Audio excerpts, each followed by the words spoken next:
Start. Today we have with us the board of directors of Asian Paints with us.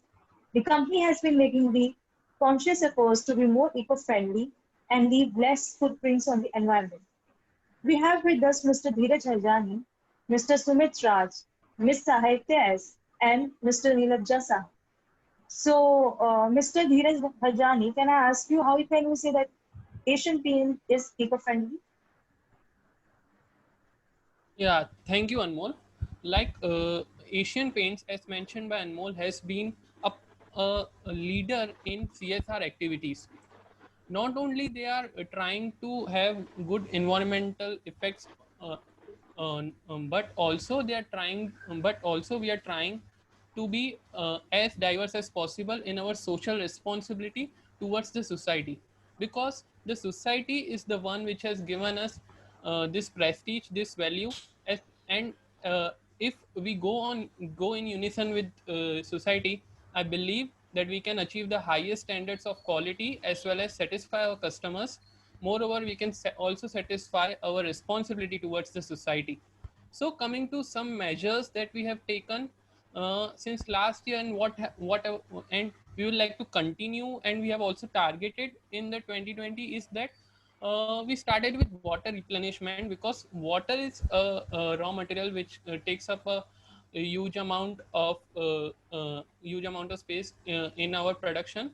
So we tried to replenish water as much as possible, and our target, we could achieve around 98% results of the targeted water replenishment in 2018-19, and we are trying to increase it by 5 to 6% in the next year. Moreover, we have also tried to reduce specific electricity consumption in machines, in the production of machines. Also, we are trying to gain energy from renewable sources. One such example is we have solar panels in almost all of our plants, and we are trying to increase the capacity of such renewable resources so that we can achieve a cleaner and a greener environment. Now, coming to waste management, we have also tried to play our part in reducing the waste management, because we use certain materials which may not be good for the society. We have tried to reduce specific industrial effluent generation. Also, we are trying to recycle the products as well. We achieved around 77.5% of the targeted result in 2018-19, and that's quite a large task, provided that we have installed new processes for doing such reduction in specific industrial activity. Moreover, my colleague Sahitya would explain more about such processes in detail. Over to you, Sahitya. Thank you, Dheeraj. To add to Dheeraj's point, at Asian Paints, we firmly believe that achieving social goals is as important as delivering shareholder value and profitability. Although we have been managing our operations using the principles of sustainable development to minimize our impact on the planet as a whole, we specifically concentrated our focus on the development of communities in the vicinity of our plants. There is significant shift from the accountability to shareholders to stakeholders, and it is important that we maintain this balance for the long-term success of the business. Through our CSR practices, we are conscious of the kind of impact we have on all aspects of the society, including the economic, social, and the environmental ones. We have adopted various strategies and initiatives over the years to give back to the society and the environment for the various resources we use to run our business. We work with NGOs, governmental organizations, and community itself, and strive to bring progressive change in the environment and the communities within the influence of our operations and beyond. Our R&D team has been working on innovative energy saving processes. CSR has always been at the heart of our business plans. Our initiatives have added more colors to our brand reputations. Some of our initiatives are a reduction in water consumption and electricity consumption and industrial effluent generation and hazardous waste disposal. And we have also made conscious efforts for water replenishment and electricity from renewable resources.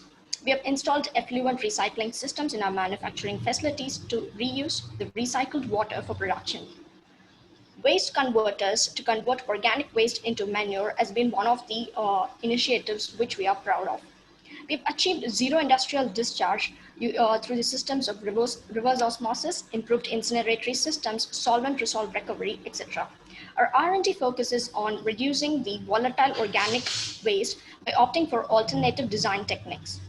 Our project NEW, N stands for the natural resource conservation, E stands for energy conservation and emission reduction, and W stands for waste reduction, has been one of our key initiatives in the CSR policy.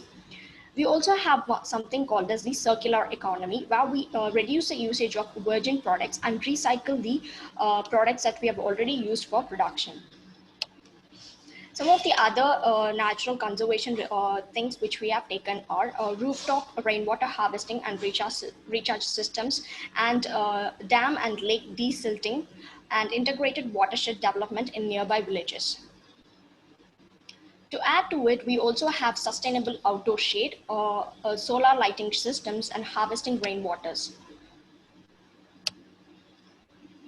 In the energy conservation and emission reduction also, we have done many of the commendable work. Thank you. So that was very exciting. So now I would like to have some words from Mr. Sumit Raj about if you want to share something. Yeah, it's good to hear that our company is doing so much for the environment. And I just want to ask that can't we change the, say, operations while packaging from the plastic to some other materials rather than decreasing plastic? Can we move to some other material? Is it possible? Yeah, Mr. Sumit, I agree with a part of like reducing the consumption of plastic in the production stage itself, but we are moving towards that thing, but it will take time and a lot of capital investment. So to against this, what we have done is whatever we are producing, we are trying to have a proper waste management. For example, we have used more than 71,000 kgs of post-consumer recycled plastic in our packaging. So we are trying to use recycled package. Moreover, we have collected 6,500 kgs of plastic from our project site and recycled it to granules, which can be used as PVC in other materials. So we are trying to shift towards plastic-free production process, but that would take some time, and we will surely move towards it one day. Good to hear from you. Nilabja, do you want to ask anything? Yeah, like I would like to reiterate what Sumit said, but in a slightly different manner. So we saw a lot of numbers being used by Dheeraj and Sahitya.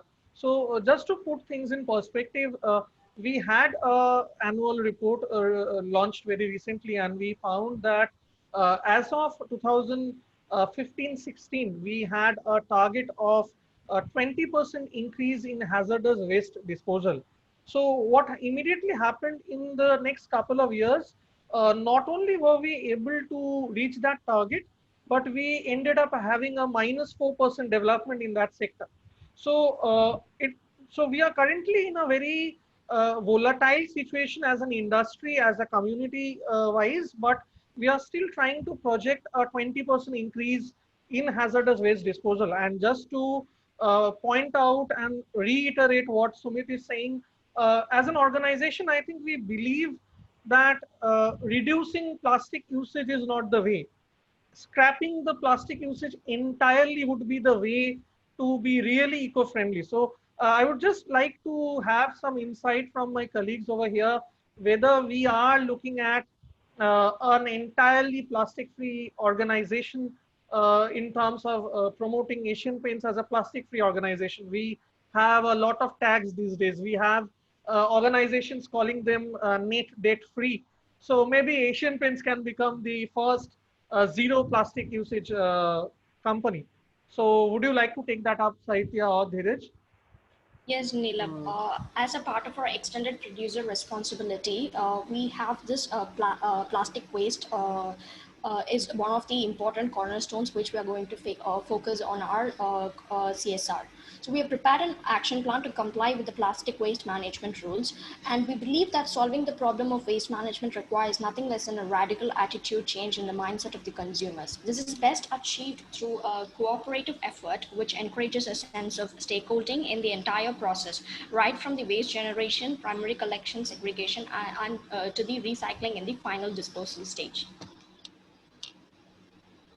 Okay. That was great to hear from both of the spectrum. So I think that you guys have done a great job. That's it.